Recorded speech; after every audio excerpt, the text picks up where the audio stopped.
A mall is not really a collection of stores.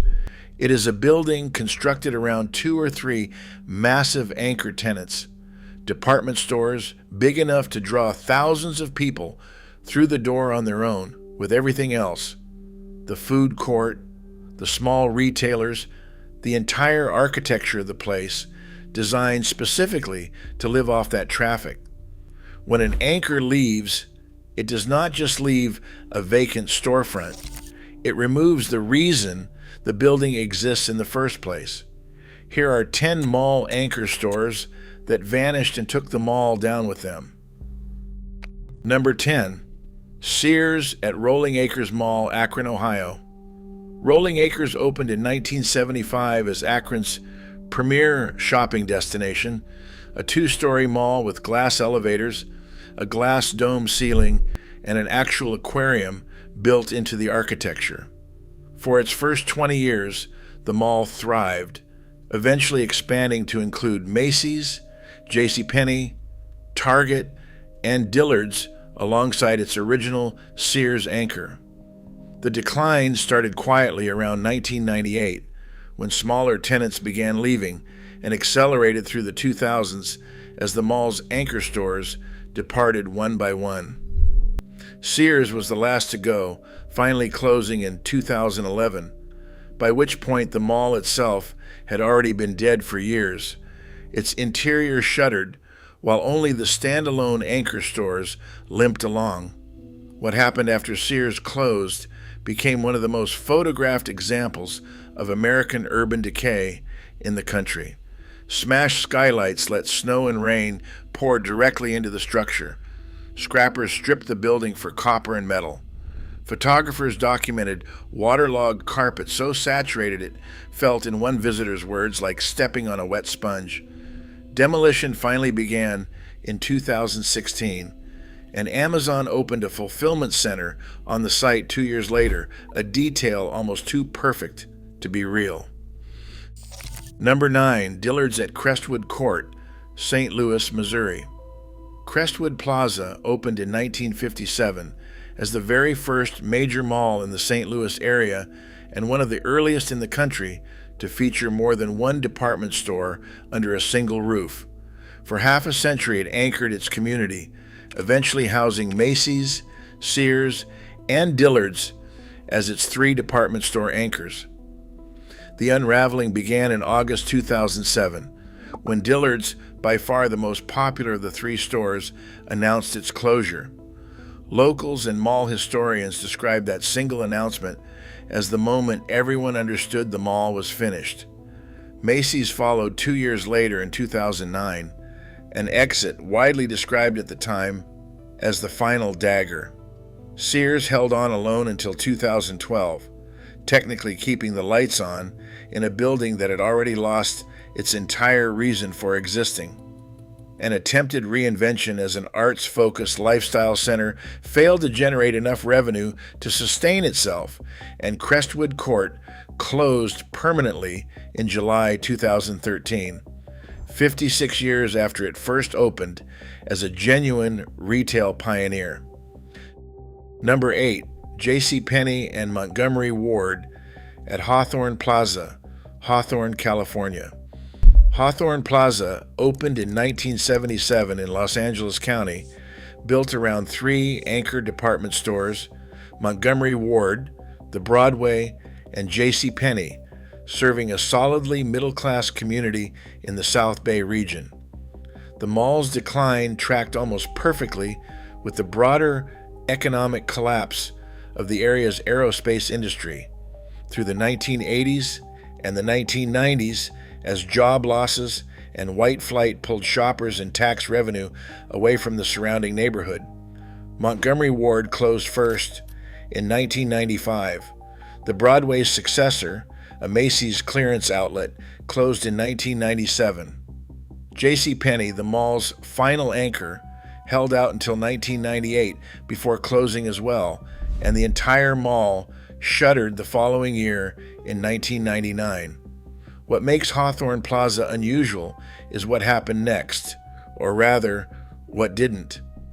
Despite multiple redevelopment proposals over more than 2 decades, none ever materialized, and the abandoned mall instead became one of Hollywood's favorite filming locations, its shattered skylights and graffiti-covered corridors appearing in countless movies, television shows, and music videos specifically because the decay looked so cinematically convincing.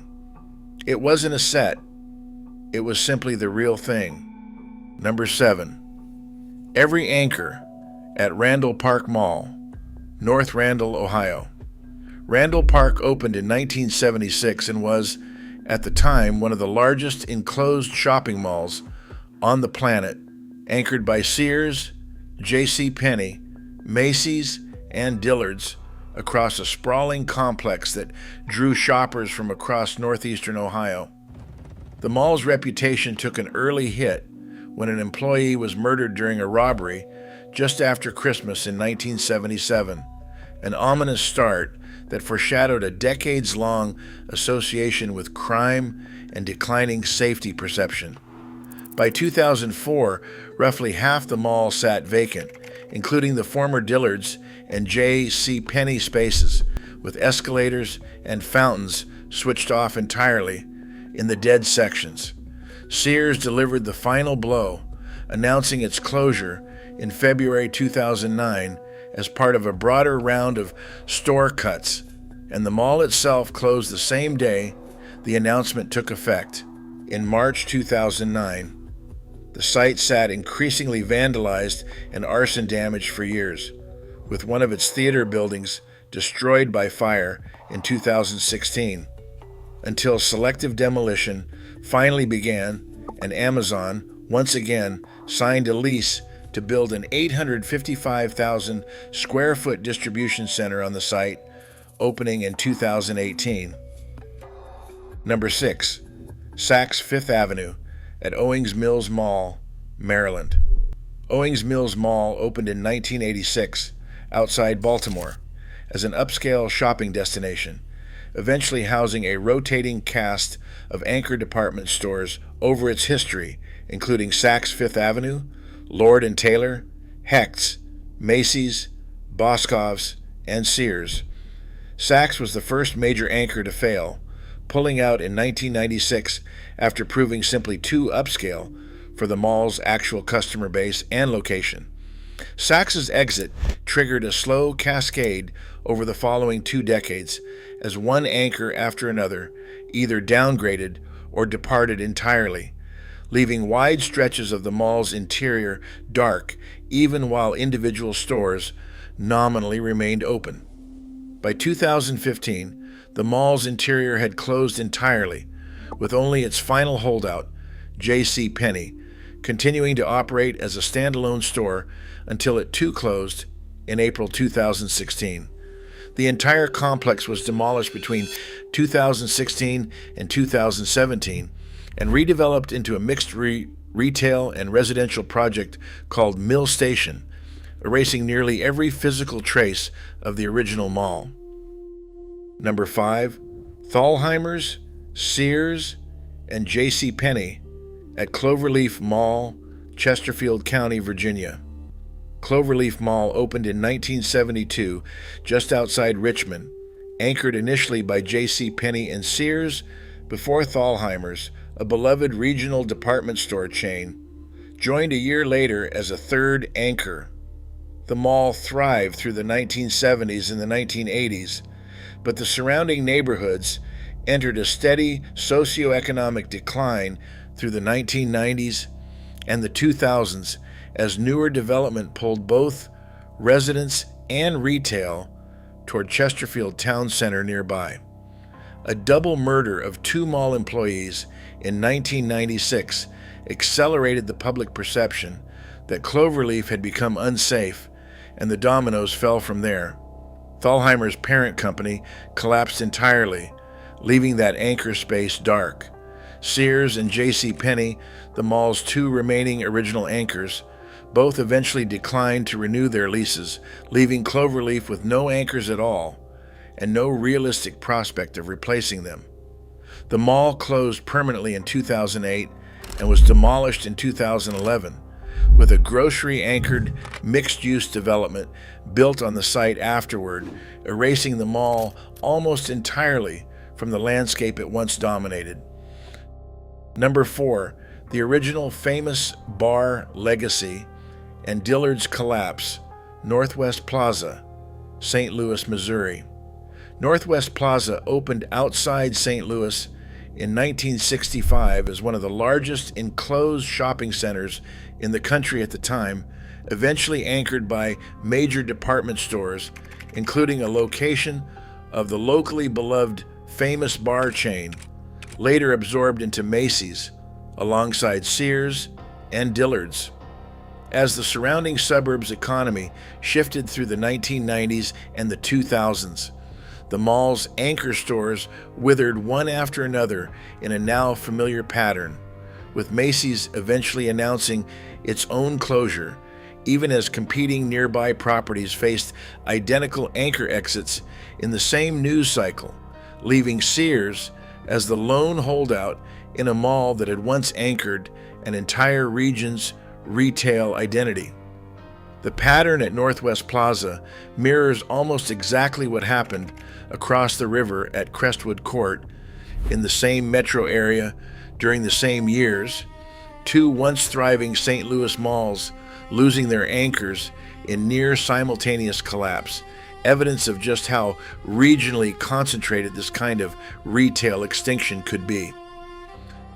Number 3, the chain reaction at Medley Centre, Irondequoit, New York. Originally opened as Irondequoit Mall outside Rochester, this property struggled almost from the start to retain stable anchor tenants despite repeated rebranding efforts and renovation attempts through the 1990s and the 2000s. As regional competition intensified and the mall's department store anchors departed one after another, the property cycled through ownership changes and redevelopment proposals that consistently failed to materialize into anything permanent. The mall eventually joined the now familiar list of fully abandoned Rust Belt shopping centers, its anchor spaces sitting dark for years while the surrounding community watched a once significant piece of regional retail infrastructure slowly disintegrate with no clear resolution in sight. Number 2, every original anchor at Cross County and the broader Sears collapsed nationwide. Sears Holdings filed for Chapter 11 bankruptcy in 2018, and under federal bankruptcy law, the company was able to reject hundreds of unexpired store leases simultaneously, leaving mall owners across the entire country holding enormous, purpose-built department store spaces with no tenant and no easy way to subdivide them for smaller retailers. JCPenney filed its own bankruptcy 2 years later in 2020, compounding the damage at malls that had already lost one major anchor. Industry analysts describe the mechanism precisely. When an anchor department store closes, mall-wide customer counts can drop by 20 to 25% overnight, and co-tenancy clauses embedded in smaller retailers' leases often allow them to demand rent reductions or simply walk away once two anchors have departed, creating a cascading, self-reinforcing collapse that mall owners had almost no contractual ability to stop. Number 1, the entire anchor ecosystem at Lincoln Mall, Madison, Illinois.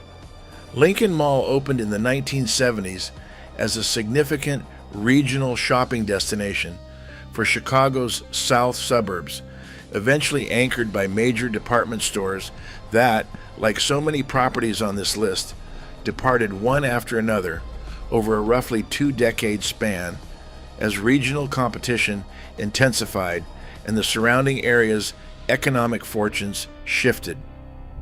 The mall closed entirely in 2015, joining the broader wave of fully shuttered American malls that defined the so-called retail apocalypse of the mid-2010s.